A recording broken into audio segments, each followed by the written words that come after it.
September 13, 2021 might have been one of the very difficult days for Zee Entertainment.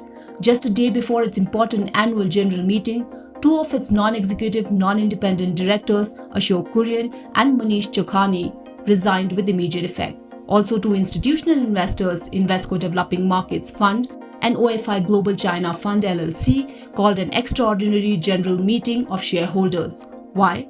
Well, they want the shareholders to vote on a number of things.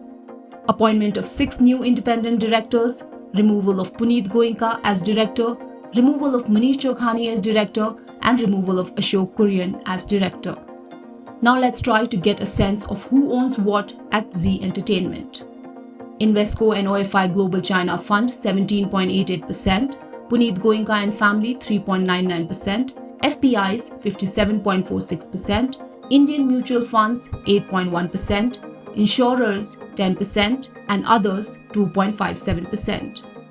Just to highlight, the promoters, the Subhash Chandra family, only 4% of the company, as they had to sell their stake to pay off 13,000 crore rupees worth of debt taken by the promoter entities after a default. Here is how the company board looks like today. Subhash Chandra is the chairman emeritus, R. Gopalan is chairman, Adesh Kumar Gupta and Alisha Yee are independent directors. Ashok Kurian and Manish Chokhani were non-executive directors till they resigned on September 13th. Piyush Pandey, Sasha Mirchandani and Vivek Mehra are independent directors, and Puneet Goenka is the MD and CEO. Well, the developments at Zee's board come after proxy advisory firm Institutional Investors Advisory Services or IIAS raised serious corporate governance concerns at the company. It asked shareholders to vote against the reappointment of Kurian and Chokhani on the company's board. Here's what the IIAS said in its report against Kurian and Chokhani. On Kurian, the report stated, while the company has reclassified him as a non-promoter, no requisite regulatory filings or shareholder approval was sought for the same, and hence it reclassifies him as a promoter. As a member of the audit committee in financial year 2019-20, he was accountable for losses on account of related party transactions. And he was accountable for allowing Goenka's remuneration to rise by 46% in FY21, which was higher than what was approved by shareholders. Chokhani was on the audit committee in FY20 and is accountable for the losses against related party transactions. To gauge the sentiment against the backdrop of these changes at Zee, we spoke to some market experts. A.K. Prabhakar, head of research at IDBI Capital, believes this is a step in the right direction. Here is what he said. Invesco wants a professional board at the helm that can steer the company in the right direction.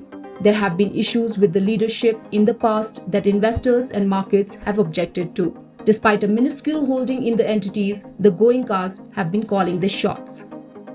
Jaykumar Doshi, an analyst at Kotak Institutional Equities, expects the Zee board to call an EGM within 3 weeks, failing which investors might themselves call an EGM within 3 months. According to him, any one of the following 3 scenarios can play out.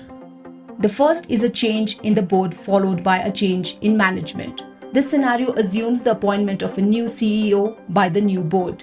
It is also possible that the new board receives interest from strategic and financial investors to acquire a majority stake and management control. The second could be a change in the board with the continuity of management. This scenario assumes that the new board continues with the existing management but seeks better cash generation and tighter control on capital allocation. And the third scenario could be continuity of management with a new set of investors. This case assumes a shareholder churn and a new set of investors and shareholders backing Puneet Goenka as MD and CEO. We only hope to see Zee Entertainment, which was once India's biggest media house, resolve its present tussle and emerge more robust in the days to come. If you like this video, share it and subscribe to Business Standard. For more news, views and insights, log on to www.business-standard.com. Do also follow us on YouTube, Twitter, Facebook, Instagram, Telegram and LinkedIn.